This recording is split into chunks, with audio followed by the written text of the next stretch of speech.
அந்த ஆழத்தை குறைக்கிறது ஆழத்தை கூட்டுறது தொடர்பான பிரச்சனை முடிஞ்சுதா?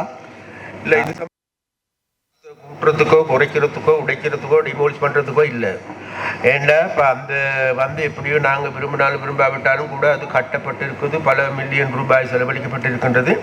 அதனால வேண்டி அதை நாங்கள் ஏதாவது புனர்நிர்மாணம் செய்து அதை செய்து கொள்ள முடியுமாங்க பார்க்க வேண்டியிருக்குது. இருந்த போதிலும் கூட இப்போ அண்மையில் விளையாட்டு அமைச்சர் வந்தபோது அவர் மிகவும் தெளிவாக சொன்னவர் என்னன்னு கேட்டால், இங்கே இருக்கின்ற இந்த இதை நாங்கள் புனரமைக்க முடியாது, எங்களுக்கு இதை நாங்கள் அழித்து போட்டு கம்ப்ளீட்டாக நீங்கள் ஒரு ஸ்விம்மிங் பூல் ஒன்று செய்வீங்களா இருந்தால் அதற்கு நிதி தாரேன், நிதி போதையில்லைண்டா மேலதிகமாக நிதி தாரேங்கிற இடத்துல சொல்லியிருக்கார். அப்போ அதனால மட்டும் இன்னமும் இந்த இழுபறியில் நிறையில் இருக்குது. இந்த உடன்பாட்டுக்கு வருவது சம்பந்தமாக அந்த உடன்பாட்டுக்கு வருகின்ற பட்சத்தில் நிச்சயமாக இந்த வருஷம் இல்லை, இந்த வருஷம் இந்த நிதி மீண்டும் போகுதில்லை, வேற ஒரு இடத்துக்கு போயிருக்கு.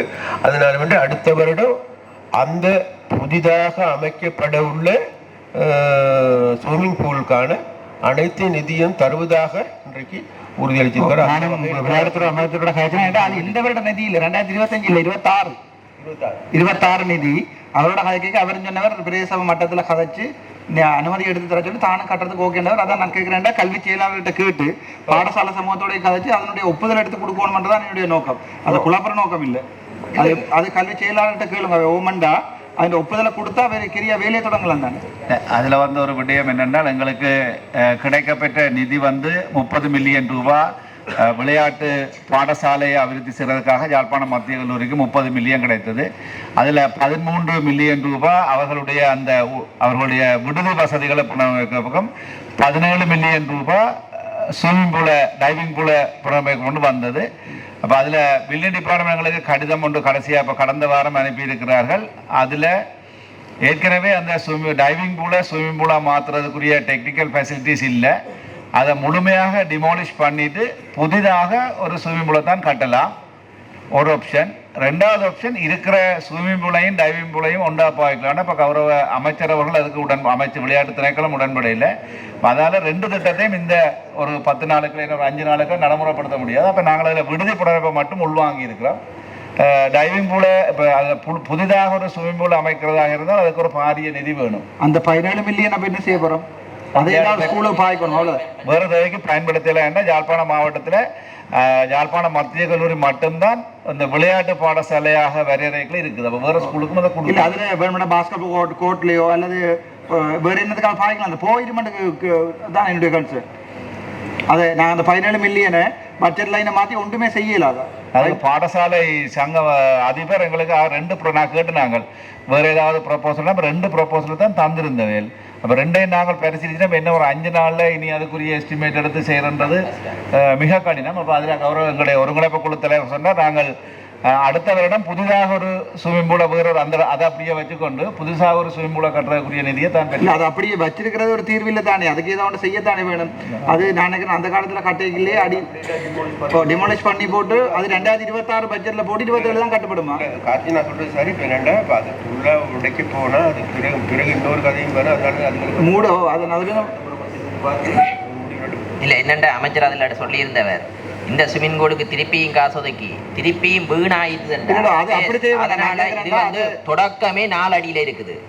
என்னென்ன இந்த பில்டிங் டிபார்ட்மெண்ட்ல மிக தெளிவாக சொல்லியிருக்கிறாங்க, இது புனர்நிர்மாணம் செய்யறதுக்கான வேலைகள் செய்தால் மீண்டும் லீக்கேஜ் வர்றதுக்கான வாய்ப்பு இருக்குன்னு ஒரு பக்கம் சொல்றாங்க. இன்னொரு சார் சொல்றாங்க பில்டிங் டிபார்ட்மெண்ட் மாதிரி இருக்கு தானே, சொல்லுங்க பார்ப்போம். பில்டிங் டிபார்ட்மெண்ட்ல இருக்குங்க தானே, பில்டிங் டிபார்ட்மெண்ட் இருக்குங்களா? இல்லை.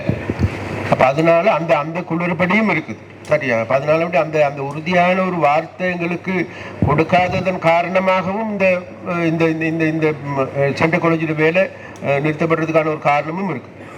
ஆரம்பத்தில் 7 சொன்னாங்க, பிறகு 7 சொன்னாங்க. இப்போ அடுத்து இப்போ டைம் நமக்கு பிரச்சனை ஒன்று இருக்குது. அப்ப அந்த பிரச்சனைனால தான் இன்றைக்கு தலைவர் எனக்கு ஒருக்கா சொல்லுங்க, அது கட்டாயம் கட்டுமானத்துக்கு கண்டு வந்த நிதியா இல்லாட்டி அதை வேற ஸ்போர்ட்ஸுக்கு கூட பாவிக்கலாம்? நாங்கள் இதை கூட்டம் நிதி ஒதுக்கீடு கிடைக்கிறதுடன் பாடசாலை அதிபரை கலந்துரையாடினாங்க. அப்போ அதிபர்கிட்ட நாங்கள் நிறைய ப்ரொபோசல் கேட்டிருந்தாங்க. அதில் பாஸ்கெட் பால் கோர்ட் இருக்கு அல்லது வேறு தேவைகள் இருந்தால் செய்யலாம்ண்டு. அப்போ இண்டோர் ஸ்டேடியம் பாடசாலைக்குரிய சிறிய அளவில் ஒரு இண்டோர் ஸ்டேடியத்தை செய்கிறதுக்கும் கேட்டிருந்தாங்க. ஆனால் பாடசாலையோட அதிபர் 2 விடயங்களுக்கு மட்டும் முன்னுரிமை கொடுத்திருந்தார். 1 விடுதி வசதியை புனரமைக்கணும், அதை நாங்கள் செய்திருக்கிறோம். 2வது இந்த டைவிங் பூலை திருத்துறது, அதுதான் வேண்டிய ப்ரொபோசலாக இருந்தது. அப்போ அதில் தான் எங்களுக்கு இந்த கால விரயம் நிறைய ஏற்பட்டு போச்சு. அப்போ இனி நாங்கள் இந்த வேலையை 17 மில்லியன் வேலையை பில்டிங் டிபார்ட்மெண்ட்டுக்கு கொடுத்து எஸ்டிமேட் எடுக்கிறதுக்கே எங்களுக்கு காலம் காணாது. அதால் நாங்கள் விளையாட்டு திணைக்களத்தோட தொடர்பு கொண்டு இந்த 13 மில்லியனை மட்டும் பாவிக்கிறதுக்குரிய அனுமதியையும் அடுத்த வருடம் ஸ்விம்மிங் பூலை 2026 பட்ஜெட்ல போடி ஒருங்கிணைப்பு குழு தலைவர் அவர்களே, விளையாட்டு சம்பந்தமாக இதுல குறிப்பாக ஸ்விம்மிங் பூல் வெள்ளத்துறையில கட்டப்பட்ட ஒரு ஸ்விம்மிங் பூல் குறையில இருக்கு. சமர வீரர் முயற்சியால ஆடிக்குமரன் ஆனந்தன் ஞாபகத்தமா அதுக்கு ஏதாவது நிதி ஒதுக்கி பாடசாலை பிள்ளைகள் இப்பொழுது அதை பயன்படுத்தி பல சாதனைகளை செய்திருக்காங்க. அதை செய்வதற்கு ஏதாவது வழி செய்ய முடியுமா இருந்தால் செய்யுங்க. காசுகளை திருப்பி அனுப்ப வேண்டாம். அந்த காசு ஏதாவது ஒன்று செலவழிப்போம். ஒரு 4 டிடி டேபிள் வேண்டியாவது போடலாம் என்றுதான் இந்த கன்சர்ன். சரி சரி. அது இல்லாமல் இந்த முதல்ல நான் சொன்னேன் இப்போ இந்த NHT வீட்டு திட்டம். அப்போ அந்த வீட்டு திட்டத்துக்கு நமக்கு தேவைப்படுது இப்போ 1028 மில்லியன் ரூபாய் ஒதுக்கீடு செய்ய வேண்டிய தேவை இருக்குது. 350 வீடுகள் செய்யறதுக்கு வேண்டிய தேவை இருக்குது.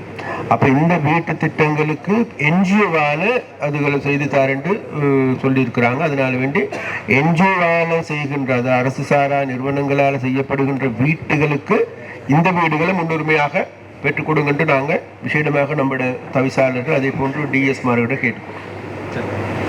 என்ன NGO? எந்த NGO? பொதுவாக இல்லை NGO எந்த யூனிசெஃபா UNHCR? அது மாவட்டத்தில் சில குடும்பங்கள் எங்கள்கிட்ட கேட்கல. உண்மையாக அந்த வீட்டில் அவர்கள் இருந்த வீட்டையும் உடைச்சிட்டு ஒரு சின்ன கொட்டில போட்டு இருக்க வேண்டியிருக்கு. அப்போ சில பேருடைய 5-6 அங்கத்தில் உள்ள குடும்பங்களும் அதில் இருக்குது. அப்போ நாங்கள் சில அரசு சார்பற்ற நிறுவனங்கிட்ட கேட்குறோம். அதை செய்கிறதாக இருந்தால் எங்களுக்கு இந்த இதில் நீங்கள் கேட்குறீங்க ஒன்றும் ப்ரொபோசல் ஒன்றும் வரையில. அதான் நான் கேட்டேன் கிடைக்குமா இல்லையான்னு பார்க்க. பட் நான் கேட்குறேன் இப்போ இந்த முறை 2400 சொச்ச வீடுகளுக்கு காசு ஒதுக்கப்பட்டிருக்கு. அதுகளில் இதில் இவை கொடுக்கல. அதான் என்னடா வீடு அரைகுறையாக கட்டி தூண் மட்டும் சுவர்கள் மட்டும் நிற்கிறது இல்லை. நான் மிஸ்டர் டிவி சரத் அமைச்சரோடையும் கதைச்சேன். நான் அவர் சொன்னார் எங்களோட பட்ஜெட்ல 2400 2600 வீட்டுக்கு ஒதுக்கப்பட்டிருக்கு. சரி, அர்ஜுனா சொல்ற கேள்வி வருது. ஆனா இந்த இடத்துல நான் கவனத்துல கொள்ள வேண்டிய ஒன்று தான் என்னன்னு கேட்டா, இப்ப அந்த வீடுகள் இப்போ NHT வீட்டுங்கிறது வேறு, இப்ப வந்திருக்கிற வேலை திட்டம் வேறு. சரியா? அப்ப இந்த வீட்டு திட்டத்துக்கான முன்னுரிமை அளிக்கப்பட வேண்டும் என்கின்ற இடத்துல நம்ம இருக்கிறோம். அதற்கான அண்மையில ஒரு கேபினட் பேப்பரும் கூட போடப்பட்டிருக்குது. அதனால அடுத்த வருஷம் இதுகள் சம்பந்தமா நாங்கள் அந்த வீடு திட்டங்கள் வழங்கப்படுகின்ற பொழுது இந்த இடைநிறுத்தப்பட்டு இருக்கின்ற வீடுகளுக்கு முன்னுரிமை அளிக்கிறோங்கிறது இந்த இடத்துல நம்ம சொல்லிக்கிறோம்.